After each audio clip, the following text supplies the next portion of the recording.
하나님의 말씀은 에베소서 3장 5절에서 7절 말씀입니다.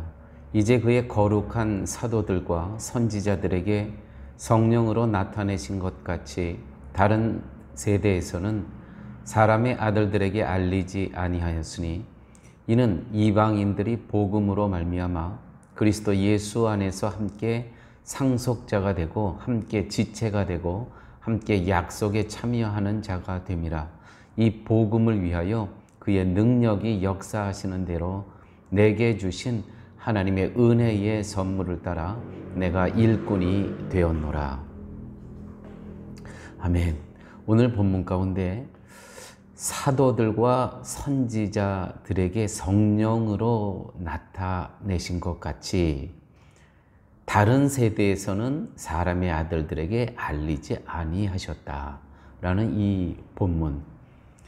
그러니까 하나님의 계시가 사도들과 선지자, 예언자들에게 성령으로 나타난 그러한 계시가 있었다는 것입니다.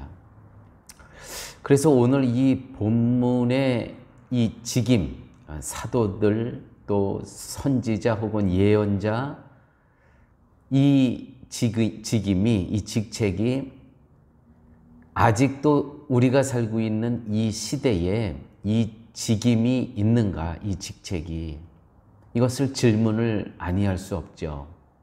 그 논쟁이 굉장히 뜨겁습니다. 한국에서도 그렇고 특별히 이 파라과이 개신교 현장에서는 이 신사도 운동이, 이걸 신사도 운동이라고 하죠. 얼마나 강력한지 모릅니다.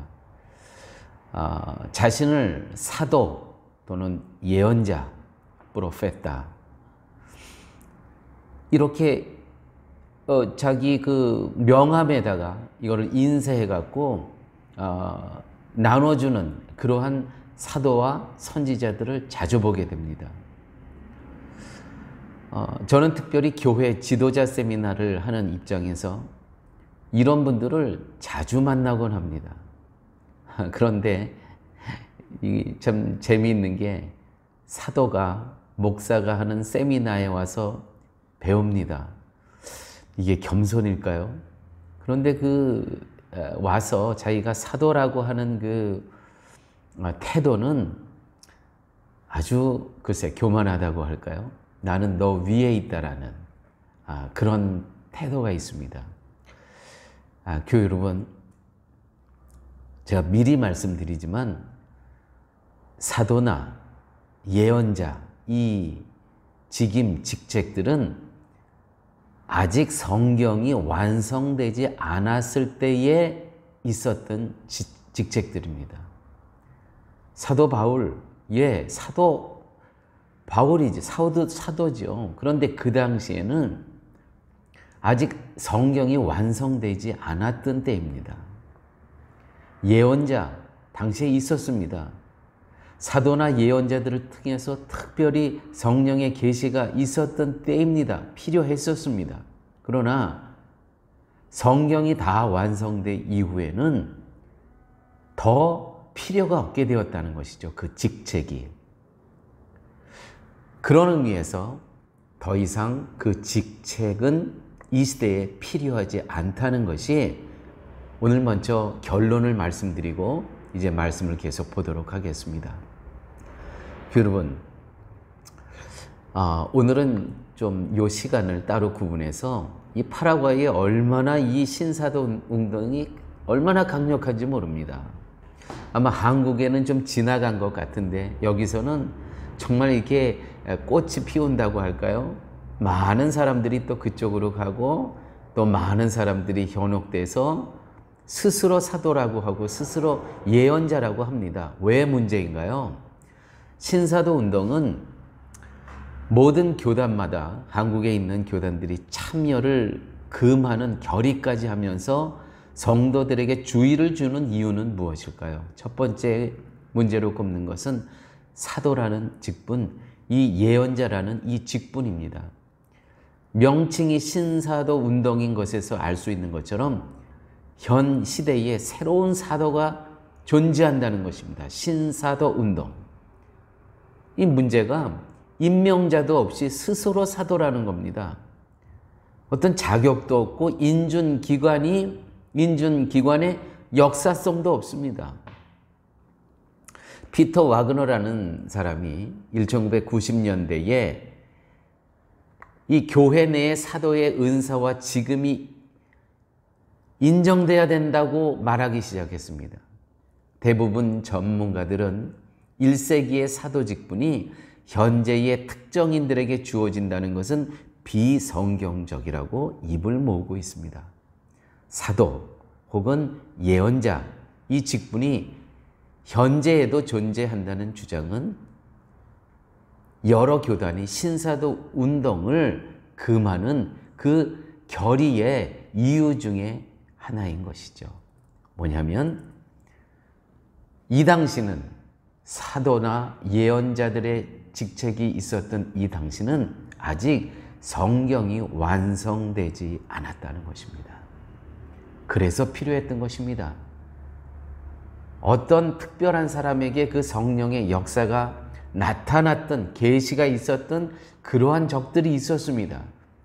근데 오늘날 성경이 이미 다 완성이 됐는데 아직도 그 직책이 있어야 한다는 것은 그거는 오류라는 것이죠.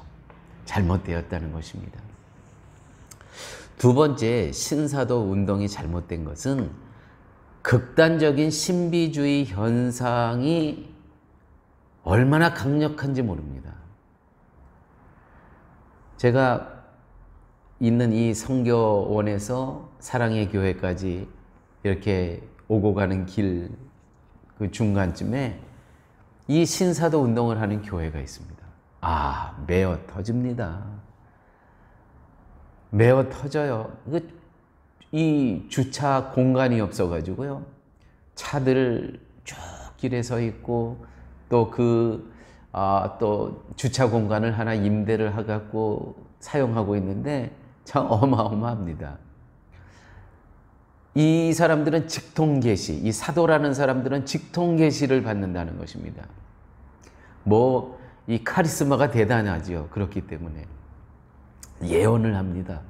그 다음에 임파테이션이라고 하였고, 이 사도에게 안수 기도를 받으면 그 능력이 나에게 전해진다는 거예요. 그래서 나도 할 수 있다는 거예요. 이 기도 받으려고 앞에 줄 쫙 서 있습니다. 지금 시대에 성경 외에 계시가 있다는 주장입니다. 성경 외에 또 다른 계시, 이 사도들로부터 오는 계시가 있다는 거예요. 또한 개인의 환상, 개인의 체험, 예언, 성경보다 중요시하는 이 모습, 이걸 어떻게 이단이라고 아니할 수 있겠습니까? 임파테이션을 위해서 사도 앞에서 쭉 줄 서서 안수 기도를 받으려는 이 모습, 여기에서 나오는 그 사도에게 받는 그러한 임파테이션 중에 웃음, 이것도 은사라는 겁니다.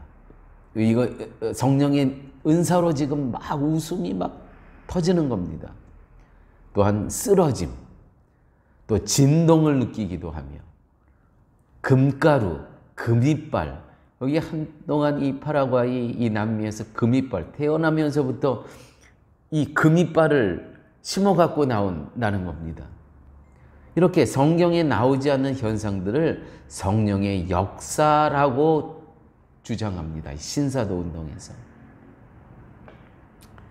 그러니까 비판이 거셀 수밖에 없죠. 그런데 또 그만큼 현지인들은 유혹을 당하고 있습니다.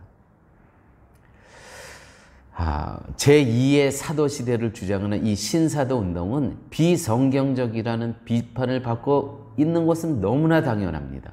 너무 비성서적이라는 것이죠.